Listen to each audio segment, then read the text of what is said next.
everyone. Today is going to be a little bit of a different book review because I'm reviewing multiple books. And these are books that I've already read. And I will get to Atonement, however, it's going to take me till next week to fully finish it. And I didn't really feel like it would be best if I just crammed in the book. I'd rather just take my time with it so I can fully indulge in what everything Atonement is trying to say for the most part before I make a video talking about it. So that'll be for next week, and then the week after will be Revolutionary Road, hopefully, if I can get to that point, but we'll see what happens. I'm pretty sure I'll be able to go through that book within a week, but we'll see how it goes. It's just Atonement is split sort of in a similar way like The Reader is, with these 3 parts, and these 3 parts are actually fairly long in Atonement, so it's going to take me a little bit more time to read, and it's actually a lot longer than The Reader. Instead of just 200 something pages, it's like 300 something pages, so it's going to take me a little bit more time, but nonetheless, it will be coming, and Revolutionary Road will be coming, so that might mean that I would have to skip the book that I wanted to initially do, which is The Lady of the Rivers, which will probably be during the summer once I come back from my European trip. And I'll briefly discuss that the last video that I have that I will be doing before I go back to school again for the spring semester. I'll briefly touch on everything again, sort of like I did last time. But for the most part, that's pretty much how the books are going to work out for the most part. Nonetheless, I thought it would be best to delve into my book reading past and review some books that I've already read and go a little bit more in depth with them. I have mentioned these books before, but I haven't really talked openly so much about them. If you've watched one of my previous videos, I discussed a little bit of these books, and in particular Sarah Dessen as a writer, because I think she is actually a really good writer for the most part. I think for when it comes to teen novels, I think even though some people may not find her material as maybe exciting or drama-filled as to some people's liking, I think for the most part a lot of what she writes is fairly realistic, and I think fairly approachable in how teenagers in particular have certain problems and how they deal with these certain problems that are within their teenagehood. So I wanted to briefly discuss 3 books of hers that I've read that I have available with me right now, and that I've read throughout high school. Actually, I actually read a lot of her during high school, especially since a lot of her books were on a particular list, because we had to read certain books and then we would be tested on the book, and so that's why I was reading a lot of hers, because a lot of her writing is fairly easy to get through, and that's why I like her too, is because a lot of what she writes as far as teen novels goes is it's not overly poetic or something like maybe Atonement is, or how the writer of Atonement writes. It's a little bit more direct, I think, and not as so wordy. But nonetheless, I think they're fairly real, and even though there's more of a simplistic style to her language, I think it's still very powerful in its own way, and for the most part I did enjoy a lot of her books. But the first one that I'm actually going to talk about is my least favorite, actually, of the 3 that I'm going to discuss today. But I figured why not start off with my least favorite, even though I did come back still liking the book. I think it was just the main character I didn't really identify with so much in particular, but I still think that this is a good book.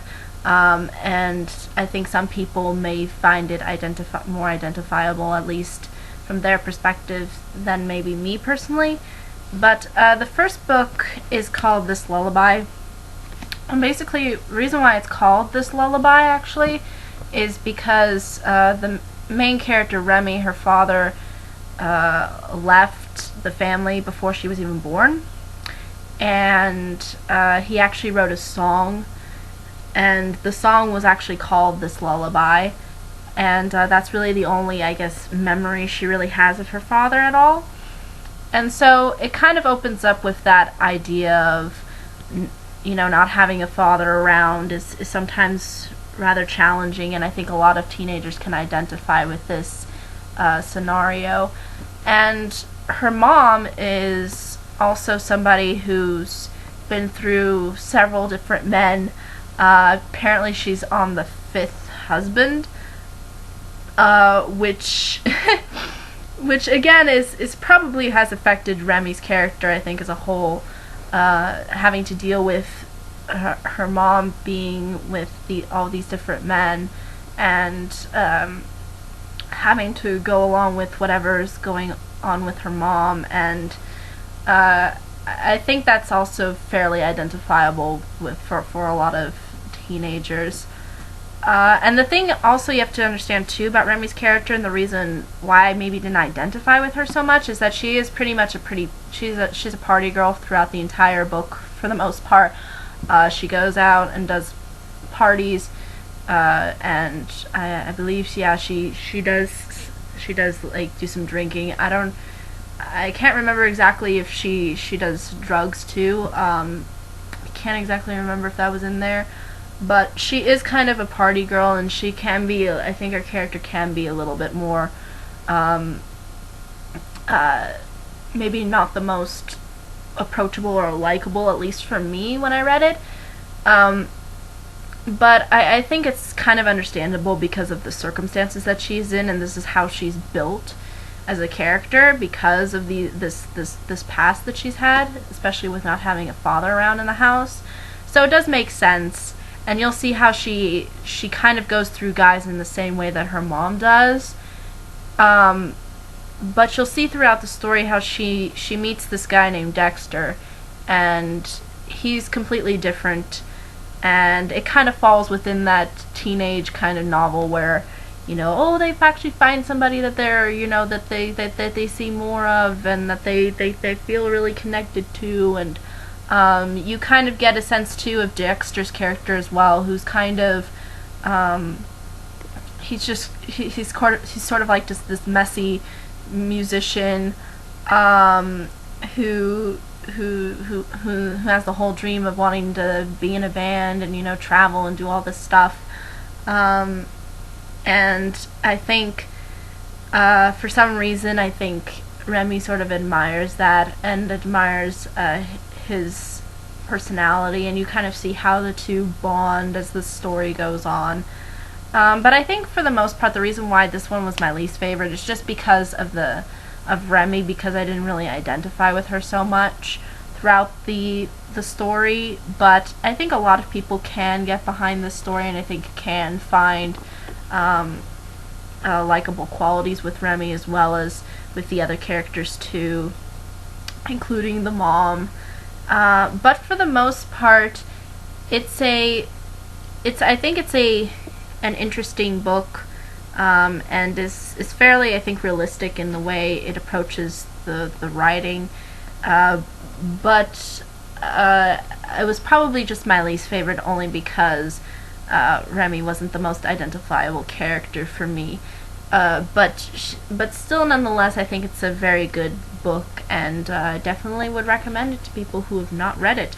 So that is basically this lullaby and what it's really about, and this basically the gist of the different characters within the story. Now, the second book that I read was called The Truth About Forever.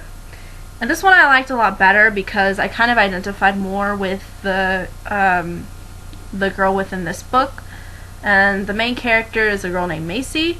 And basically Macy has this boyfriend, and she's within high school, and I think her boyfriend is almost at college, I think, at one point. His name's Jason, but he's rarely in this book for the most part, even though Macy does mention his character a lot and we kind of get a sense of who he is. He's not really within the story so much, because for the most part, his character is off somewhere else, and it's called a brain. It's basically a brain camp, and it's for really smart people. And the thing is too is that Jason's a very smarty pants. He's a very it's almost like an arrogant smart. It's not a humble smart. His character seems to be on the side of more arrogant. And you'll kind of see how this is a problem because Macy is not on that same level of intelligence really as Jason is. So you kind of see how their characters are not really so compatible. And you'll see how they have sort of these issues even when they're sort of separated for the entire summer for the most part. And the funny thing is too is that Jason's friends, who are also girls, Macy ends up working with in the library, and you'll see kind of how they interact. And they're so mean to her. They're just so rude, and they treat her like she's not on their intelligence level, and they don't really help her out or try to bond with her at all. And it's really sad, and I find that fairly identifiable for me as a person. I think, especially when I look at other people who are maybe smarter than me and then present that kind of arrogance.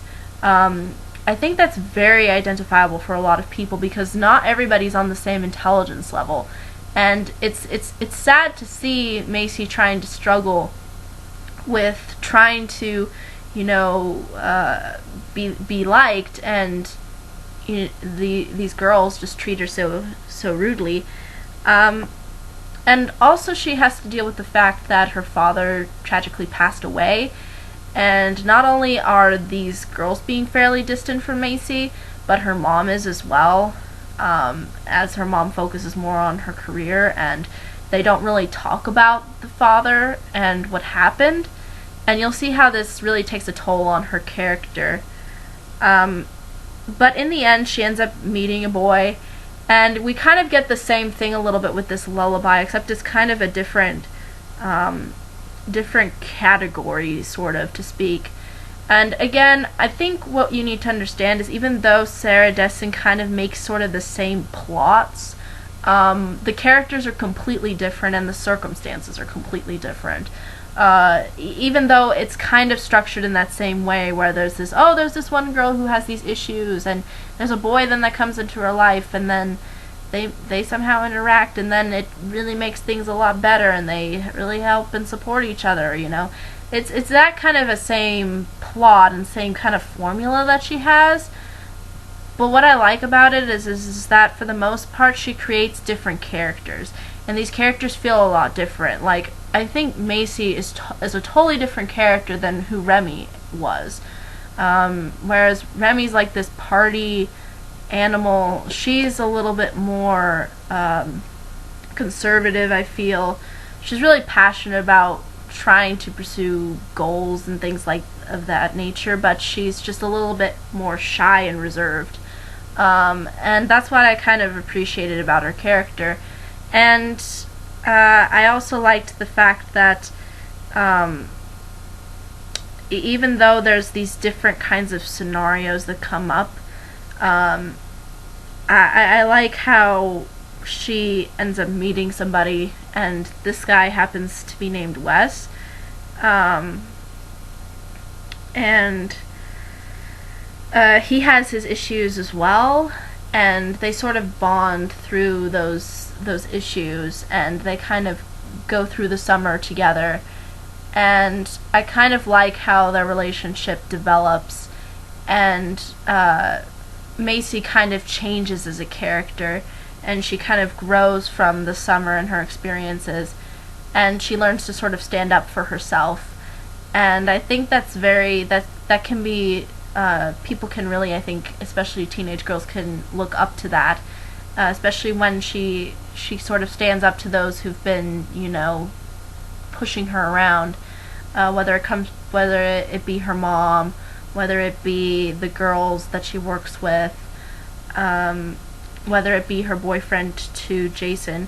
And I think that's really a good way to put this book. I think this book was just a lot more interesting and just a lot better, I think, constructed than this lullaby, just because I think the main character, Macy, was just a lot more identifiable. I felt that the other characters as well were a little bit more identifiable, and you kind of get a sense of how the summer really affects her and sort of changes her life, and that's what I really like about this novel in particular. So I would definitely recommend it to those who find any of what I said from this book to be interesting, but it's definitely one of my favorites by her, and I think she did a really good job of really giving the characters some depth and having the main character Macy evolve throughout the story. So that's that. And the last novel that I wanted to briefly discuss is called Lock and Key. And Lock and Key is basically about this girl named Ruby whose mother basically up and leaves one day. And so she ends up going to live with her sister, her much older sister, named Cora, and then basically she ends up, sort of in this similar circumstance that we've seen a lot of teenager novels in, where she's going to a new school, she's sort of getting her life sort of back together, even though her mom has neglected her. And then again we get the same kind of scenario where she meets a boy, and this boy happens to be named Nate, and you kind of see how Nate has his own issues, and you kind of see how it's pretty much the same boy-girl plot again that we've seen in the past two books that I've discussed. I just think they all unfold in different ways. I think even though Sarah Dessen, she's kind of made her own cliches, I think she kind of does it in a way where it feels unique. Like, these characters don't feel like the characters you've seen really before. The thing with Ruby is I think she's a lot more reserved. I think out of the other two, like Macy. I think Macy's a little bit in between. Like, Remy is completely out there as a character. Macy's a little bit in between, more reserved, but at the same time approachable. And I think Ruby is a fairly sheltered character for the most part. And you'll kind of see what I mean, especially when she doesn't really develop a lot of friendships in the beginning of the book. And so you'll kind of see how this boy kind of named Nate sort of develops these feelings for her as well as her. And most of the time, again, it is kind of romantic. So if you don't like romance, then these books probably aren't for you. But for the most part, what I like about this particular book is sort of the other ones I think are more of focusing in upon these different kinds of circumstances of how you move forward and move on with your life. And Ruby's all about moving on. I think the other characters are more about holding on to the past and feel sort of have a very strong relationship to the past because it affects a lot of how their characters act now. But I think Ruby is sort of already developed to be as a very independent character because her mom wasn't really there for her, so she kind of developed her own kind of independence. Whereas these characters, they kind of already had somebody with them, like again the mom with Macy, and then the other mom with Remy. So in this book, it's pretty much Ruby is on her own, and that gives, I think, a lot of room for Sarah Dessen to make a completely different character, and Ruby comes off as sort of a different character than the other two do. So I think even though she's sort of made this kind of cliched kind of plot where there's problems, and then there's a boy that comes in, and then everything's okay at the end, or sort of, bittersweet, however you want to put it. Even though she has that sort of cliched structure, I like how she makes it different each time and tries to give different characters, give different scenarios. It doesn't feel like Nicholas Sparks. It doesn't feel like, because even though I haven't read any of Nicholas Sparks's works, but when you see but I have seen the films, and a lot of the films, the characters they feel so the same. But I think here there are these characters, even though they maybe have similar traits within each of them, they're still unique, I think, in their own respect, for the most part. And I think the boys are sort of different too. Like, Dexter is not the same guy as Nate, and Wes is not the same as the other two either. So it's just one of those things where if you can accept the fact that the plots are sort of the same and kind of have this similar formula, then I think you'll find much to appreciate about them, even though they do have these similar kinds of circumstances going on, even though they're completely different and they're completely different characters. But the construction is similar for the most part, from what I can tell from the novels that I've read. Now, there's probably other novels that Sarah Dessen has done where she's not really done this kind of formula, but for the most part, these books kind of, I think, reflect this series of formulas, but they're both all unique in their own special way. So really, these are the 3 books that I definitely would recommend if anybody's interested to read them. And they should be on Amazon or wherever you want to find, at your local bookstore or library. I'm sure the library has them all too. But yeah, I think that's really all I can say about these books. I think they're all unique in their own special way, even though they share this kind of common pattern. And it just depends whether or not you are comfortable having that common pattern appear, or if you feel like that's okay and that you feel like you get something different out of each book that you read. But I think that's really all I can say. Any questions, comments, concerns, more than happy to answer them. And I'm actually going to post the Thursday movie tonight, because tomorrow I am going to be completely gone. I am not coming back tomorrow because I have plans tomorrow, and those plans are going to take up all day, so I'm going to do what I would have done Thursday video today and post them both, this video as well as the other one, tonight. But yeah, I think that's really all I can say about these books. But any questions, comments, concerns, I'm more than happy to answer them. And until the next video, guys, bye-bye.